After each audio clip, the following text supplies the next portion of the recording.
Hospitals లో gyms, కసరత్తుల treatments. పూర్తి వివరాలకు చదవండి రేపటి సాక్షి దినపత్రిక. హైదరాబాద్ లో భారీ సైబర్ మోసం బయటపడింది. సైబర్ నేరాల ద్వారా ఒకే ఖాతాలోకి 124 కోట్లు కొల్లగొట్టారు కేటిగాళ్లు. బ్యాంక్ ఖాతా మహమ్మద్ బిన్ అహ్మద్ పేరిట ఉన్నట్లుగా గుర్తించారు. మహమ్మద్ బిన్ అహ్మద్ ను సైబర్ సెక్యూరిటీ బ్యూరో అరెస్ట్ చేసింది. మిషన్ కోసం బ్యాంక్ ఖాతాలను సమకూర్చినట్లుగా గుర్తించారు. కొల్లగొట్టిన 124 కోట్లు 234 నేరాలకు సంబంధించిన నగదుగా తేల్చారు. మరింత సమాచారం మా ప్రతినిధి వాసు అందిస్తారు. వాసు, దాదాపు 124 కోట్లకు సంబంధించిన పెద్ద సైబర్ స్కామ్ ని సైబర్ క్రైమ్ పోలీసులు బయటపెట్టినట్టుగా తెలుస్తోంది. ఈ నేరాలకు సంబంధించి పూర్తి అప్డేట్స్ ఏంటి?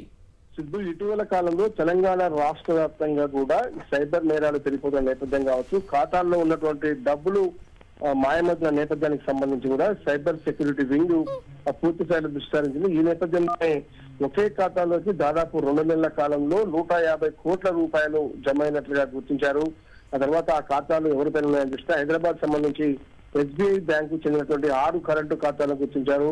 మహమ్మద్ బిన్ అహ్మద్ అనేటువంటి వ్యక్తి సంబంధించిన వ్యక్తి పేరున ఉన్నట్టుగా గుర్తించారు. అయితే ఇతడు కేవలం కమిషన్లకు కక్కుర్తిపడి ఎవరైతే సైబర్ నేరగాళ్లకు తన ఖాతాలను ఏర్పాటు చేసినట్టుగా ప్రస్తుతం పోలీసులు గుర్తించారు.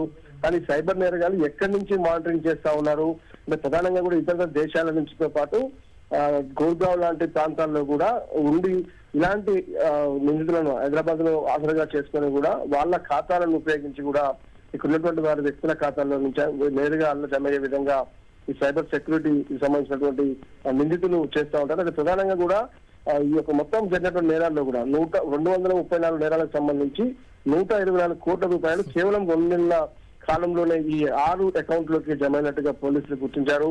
దాదాపు 2 నెలల కాలంలోనే 150 కోట్ల వరకు లావాదేవీలు జరిగినట్టుగా గుర్తించారు. ప్రస్తుతం అయితే నిందితుడు మహమ్మద్ బిన్ అహ్మద్ బావజూర్ ను పోలీసులు అయితే అరెస్ట్ చేశారు.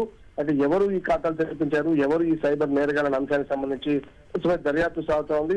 నిందితులు హైదరాబాద్ సరౌండింగ్ లో ఉన్నారా, లేదంటే ఇతర రాష్ట్రాలు ఇతర దేశాల్లో ఉండి ఈ నేరాలకు పాల్పడ్డారన్న కోణంలో దర్యాప్తు అయితే సాగుతా ఉంది. సిద్ధేశ్వర్. ఓకే వాసు.